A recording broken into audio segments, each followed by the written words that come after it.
Yo, what's up everyone? I'm Cobalt from Orochi Productions, and today I'd like to share with you all my journey to develop my first game. Now, for some context, I am really dumb.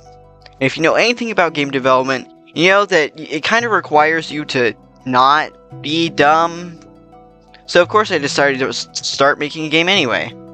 The game engine I decided to use is called RPG in a Box. You may or may not have heard of it, but in my opinion, it makes actually making a game a lot easier. Now this is going to sound like I'm sponsored, which I'm not, by the way, just want to clarify. But if you want to start making simpler games like RPGs, I could not recommend RPG in a Box enough. It uses visual scripting, which makes it so much easier for beginners like me. I mean, look at me. I'm probably one of the dumbest people you'll meet, and I was able to make this game.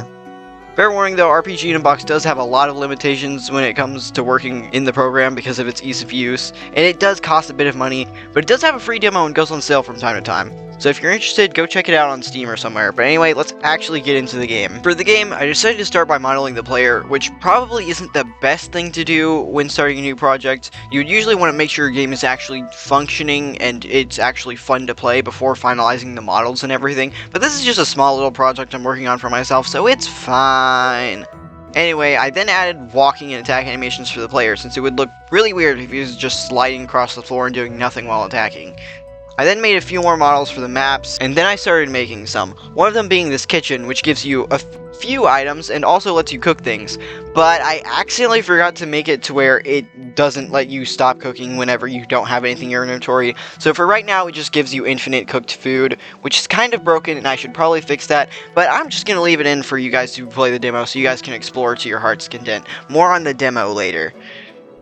But then I started working on the battle system. For the battles, I just decided to go with the built-in turn-based combat, kind of like the older Final Fantasy games and Pokemon. I then made 3 enemies, a wolf which can spawn in packs, a boar which can drop some raw meat, and the first boss, which I placed towards the end of the game. More on that in a bit. After working on the battle system, I decided to make a few more maps, and while doing this, I realized I could change the hitboxes on some of the tiles and make ramps. So now I can add elevation, baby! Which will really help for making more complex level design. But seeing all this elevation reminded me of that one scene from Hollow Knight where the knight encounters Hornet for the first time, and I really like the idea of the player encountering another human for the first time and trying to follow them. So I added this mysterious girl who will start to walk away if you get too close. Circling back to the first boss, in case you didn't notice, I'm kind of going for a whole post-apocalyptic game where the planet is kind of not doing so great, and in a post-apocalyptic world, I would assume artificial intelligence would have something to do with that, kind of like in Terminator. So, for the first boss, I decided to make a really tall robot who will kill all humans on sight. His name is Billy. It took me a bit to get the fight balanced to be difficult, but not too easy, but eventually I got there, and realized I had to start making some dialogue. So after drawing some assets for the characters, portraits, and items, I began to work on the final room for the demo. But if you want to see that, you're going to have to play the game for yourself.